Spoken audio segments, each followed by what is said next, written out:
یا غنیو یا مغنیو د مالدار کېدو دپاره یوه ډیره اسانه وظیفه. زما عزتمندو، نن درته د مالدارۍ د راتلو دپاره او د غریبۍ د ختمولو دپاره د الله جل شانه دغه دوه نومونه او دوه اسما هم یا غنیو یا مغنیو.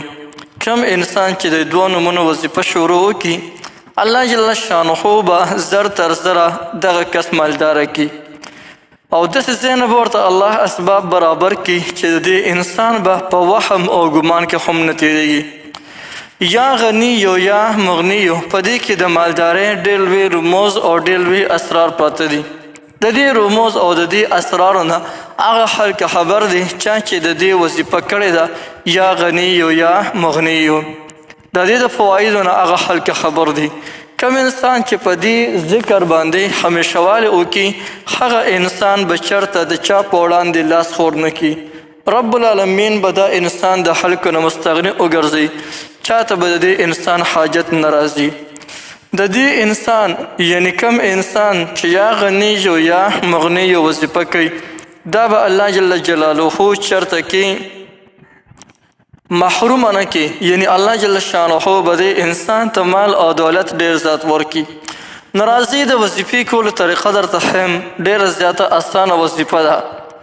د وظیفې کولو طریقه دا ده چې 5 واړه وخت لمونځ به پابندۍ سره کې او د هر فرض منځونه پس چې کله سلام وګرځي، د هغې نه پس 11 کرته په رسول الله صلی الله علیه وسلم مبارک باندې درود شریف ووایه.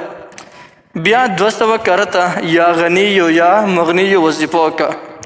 او کله چې دا وظیفه کوي نو ذهن کې دا خبره حاضر ساته چې الله جل جلاله دی ما مالدار کی او زما غریبي دی الله جل شانه ختم کی. د هر 5 واړه وخت لمونځ نه پس بیا 200 کرته په دغه طریقې سره وی.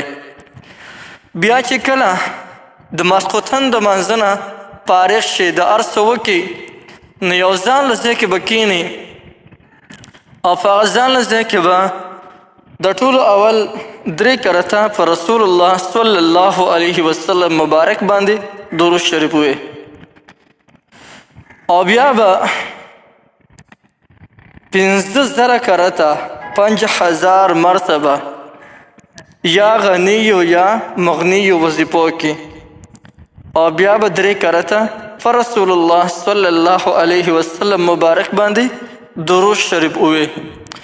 او کلم چې دا وظیفه کې نو ذهن کې به دا خبره حاضر او جاری ساتي چې الله جل شانه دې ما مالداره کړي، الله جل شانه دې زما غریبي او مسکیني ختمه کړي، الله دې ما ته ډېر زیات مال او دولت راکړي، او الله جل شانه دې ما د مخلوق د محتاجۍ نه خلاص کړي.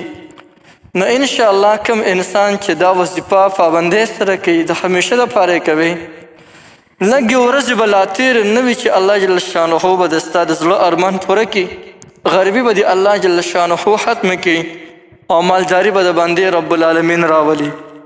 یو ډېره زبردسته وظیفه مې درته وښوله. بلکل دا وظیفه تاسو کولی شئ. د دې وظیفې تاسو ټولو ته مکمل اجازت دی. هر څوک د دې وظیفې نه مکمل فایده اخیستی شي.